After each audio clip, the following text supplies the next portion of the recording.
ఈ ప్రార్థనా శక్తి ఈ పరిచర్య ప్రారంభించిన కానించి మాకు రాజమండ్రి నుంచి అయ్యగారితో పరిచయం ఉంది. మరి మా కుటుంబ సమేతంగా కరోనా ముందు వచ్చినప్పుడు అయ్యగారు మంచి వాగ్దానం ఇచ్చారు మాకు. చిన్నబాబు ఉద్యోగ విషయంలో మరి అడిగినప్పుడు తప్పనిసరిగా చిన్నబాబు జేఎన్టీ యూనివర్సిటీ అసిస్టెంట్ ప్రొఫెసర్ అవుతారన్నారు. అలాగే అయ్యారు.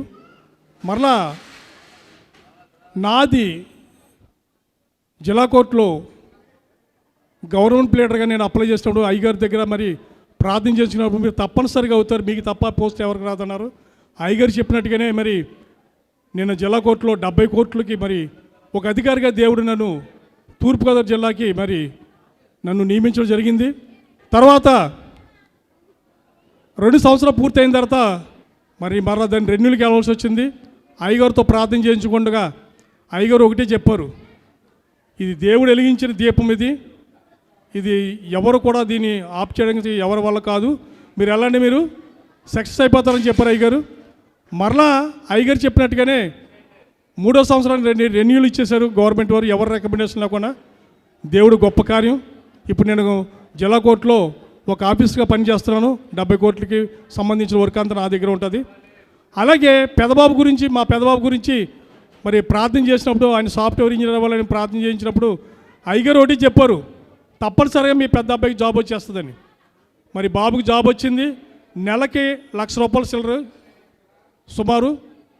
మరి అయ్యగారు చెప్పినట్టుగా మరి ఆయన నోటి నుంచి ఏ మాట వచ్చినా మరి దేవుడు మళ్ళీ పలికించిన విధంగా మరి అన్నీ సక్సెస్ అయిపోతుంటే జరిగిపోతూ ఉంటాయి. మరి దేవుడు అద్భుతాలు చేస్తున్నాడు అయ్యగారి ద్వారా. ఇటువంటి దైవశాఖని మన ఆంధ్రప్రదేశ్లో ఎక్కడ కూడా మేము ఇంతవరకు చూడలేదు. గొప్ప కార్యాలు ఇక్కడ జరుగుతున్నాయి. నేను చెప్పడమే కాదు కానీ సాక్ష్యాల ద్వారా మేము ఎన్నో ఉంటున్నాం. 12 పొలాలు పనిచేస్తున్నాయి, బోర్లు పడని చోట బోర్లు పడిపోతున్నాయి.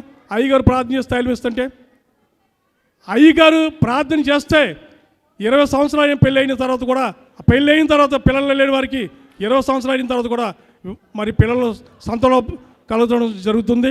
ఇంత అద్భుతాలు దేవుడు ఇస్సాకి ద్వారా జరిపిస్తున్నారు. రాబోయే కాలంలో మరి ఇస్సాకి గారికి అలనాడు మోషేకు తోడుకుంటాడు కానీ ఇస్సాకి గారికి ఎప్పుడు తోడుకుంటారు అని మేము ఆశిస్తున్నాము. ఆ ఆశలన్నీ మరి కొనసాగుతూనే ఉంటాయి. మరి దైవ కృపల ఈ యొక్క దేవుడు మా కుటుంబ పక్షాన్ని చేసిన మేలులు, మరి అయ్యగారు మాకు ఇచ్చిన వాగ్దానాలన్నీ దేవుడు నెరవేర్చాడు. ఈ యొక్క సాక్ష్యాలు దేవుడు దీవించి ఆశ్రయించుగాక. ఆమేన్.